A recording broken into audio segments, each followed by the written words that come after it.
So when I say get your cash out the bank, I don't think this is exactly what I had in mind, but I'm seeing a record number of people here in Las Vegas throwing cash down, sliding it in the slot machines, putting it down on tables, betting it away. And unfortunately, seeing some people walk away with unhappy faces and frowns and basically just total loss and despair as they are distraught because they pretty much went bankrupt, gambling and falling victim to all that is here to take in here in Las Vegas. I don't know if you guys have ever been to Las Vegas before, but it's it's a pretty cool place to visit, but you kind of know what you're doing here. Otherwise, it's going to hurt very badly. This city doesn't take many prisoners, but it does take cash. And when I say get your cash out the bank, I'm not saying this is like literally get your cash out the bank. And I'm not giving financial advice or anything like that. I'm just saying in general, as a backup plan, as part of your prep, you should have the access to cash just in case there is some form of hiccup or snafu or network outage or anything that can cause the banking system to not favor you and put you in a tough position where cash is pretty much going to be your only option. And I think we're a little ways off from wheelbarrows full of gold and silver. And I get a lot of responses and comments saying, hey, cash is dead. We're moving on to crypto. We're moving on to digital currencies. And if that were the case, and I'm just going to hit you guys with two ideas, just two trains of thought here.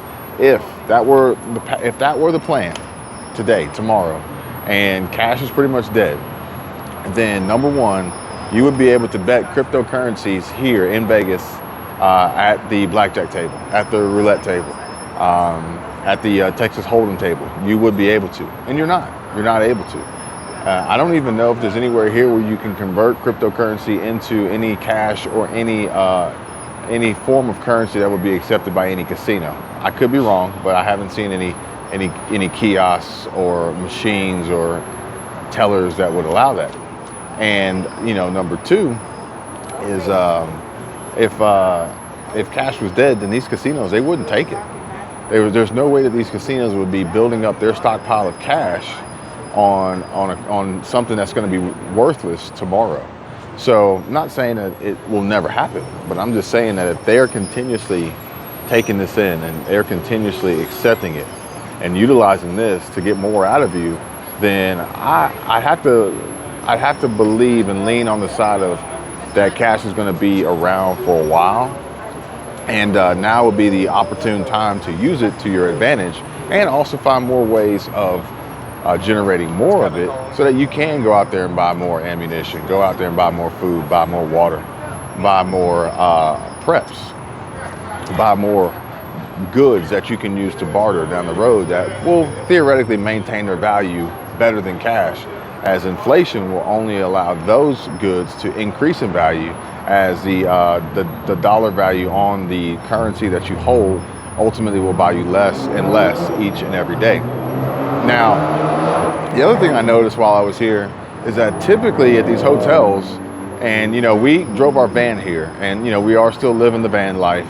We're living full-time van. Well, I take that back. We were living full-time van life, and we've now since kind of like taken a pause and parked the van, and we are sleeping in normal beds for the next few nights. But it's also because of the fact that it's like 110 degrees out here, 115 degrees out here, and it's just too hot to try to sleep in the van. It's just not feasible. I really feel for those who are out here living on the streets that really have no way of dealing with this heat. But with that being said, typically when we pull up, we weren't able to actually park at the hotel. Well, we were, but we had to park somewhere special because we're considered oversized because of the height of the van. I just average it, rounded out at 11 foot, but we're a little bit under 11 foot. We're like 10.8 or something. And so we had to park somewhere else, but I still asked, as we were saying, hey, the valet attendant says, hey, look, I can't park you here. You got to go somewhere else. Not a big deal. It was just like, a few steps away. And he says, you have to park somewhere else. Well, I said, well, no problem, but curious. Normally I see Lamborghinis, I see Ferraris, I see Rolls Royce. I see expensive Audis and just expensive automobiles in general. Porsche 911, Taycans, and I'm not seeing them like I normally would. And I said, you know, what's going on? You know, it's summertime. You know, I think people want to be here. And he says, well, yeah, but a lot of them have been getting repoed. He goes, a lot of these expensive luxury vehicles have been getting repossessed here lately, and the people, they just don't have them anymore to drive them because they can't afford them anymore, and they overpaid for them, and now, you know, they have to make these choices. They're in here in these casinos losing money. They're going in the high limit, the high roller rooms, losing money left and right, and the city's basically sucking them dry, and so a lot of them are getting repossessed. I was like, man, that's crazy. He goes, yeah, but you know, the craziest part about it is these cars are getting scooped up, getting repossessed, and they're still here in the city. You just don't see them parked here in the valets because the car rental companies are scooping them up for pennies on the dollar. So there's exotic car rental companies on pretty much every corner, and you can rent a Lamborghini Huracan, you can rent a Ferrari 488 GTB, 488 Spider. You can rent a McLaren 720S if you wanted to. Lamborghini Aventador. They got plenty of Corvette, Chevrolet C8 Corvettes. They got them all. And they're like, yeah, you can rent them for like, you know, a few $100 for 24 hours. I'm like, well, how can they afford to do that? Like, it doesn't seem very profitable. Now, granted, these are great side hustle business opportunities that, you know, these are some of the things that we discuss, and if you guys want to talk more about it, check out the links in the description below, and let's have a talk, let's have a chat, and you can join the private group. But it's a great little side hustle business opportunity, and pretty passive. I mean, you think about it. If you're renting these cars out 24 hours a day, and so if you rent a car out at 8 a.m., let's just say you rent out your entire fleet at 8 a.m., and you're making a few $1,000s a day, and they're due back in 24 hours, that's pretty passive. So after you rent them out at 8 a.m., you got the rest of the day off, and you'll meet up with them again the next morning at 8 a.m. Not a bad way to make a few $1,000s off of the labor, basically, of the vehicles that you purchased, but also financed and used credit and the bank's money to leverage the asset to allow you to earn profits and net income. But I'm like, you know, this doesn't make sense. How are they able to pull this off? And he's like, they're scooping the exotic rental car companies are scooping up these hot exotics left and right after they've been repossessed for pennies on the dollar that allow them to offer them at very, very attractive prices to get more people to pretty much, they're like no vacancy basically. They're like continuously booked, and you know, they just continuously turn over money, and the people aren't putting very many miles on them. The wear and tear is very minimum. And, you know, it's just a great opportunity for these companies to capitalize on the economy in the current state that things are in. And these are what we talked about. I told you guys in previous videos that, you know, if you're looking to scoop up a high-end, you know, previously expensive, exotic luxury vehicle, the time is coming. And they're not going to be as expensive as they once were because, you know, one, people are going to be ready to jump out of them and dump them. They already are, actually.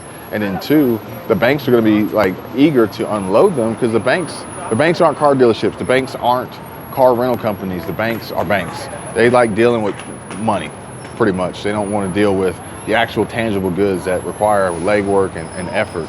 And for you to be able to get in on an opportunity like this, create a small side hustle business through a rental car company in Las Vegas, which you already know that they're also going to be charging you a few $1,000s deposit on your credit card for an insurance policy. So if anything were to happen short of a total loss, they're going to be more than covered and probably never going to fix the car anyway and just pocket the money. So they're just making money hand over fist. And you know, it's just really interesting to see the change of the times here in this city, while, you know, small businesses are here capitalizing on opportunities while other people are here just spending their money, losing it, gambling it away at a time when they should be preparing for, you know, what's coming tomorrow, SHTF coming tomorrow, financial trouble, financial downturn, inflation, food shortages, high gas prices, high real estate prices, high rent prices, everything's going up. And, you know, some people can afford to do this, no problem. And, you know, this doesn't affect them. It doesn't faze them one bit. But there's some people here that I've seen so far in just the last 24 hours that they cannot handle it, and it is affecting them seriously. And I hate it for them, because they're going to have to eventually go back home to their family and tell them that they've lost all their money, and or worse, they have no family to go home to.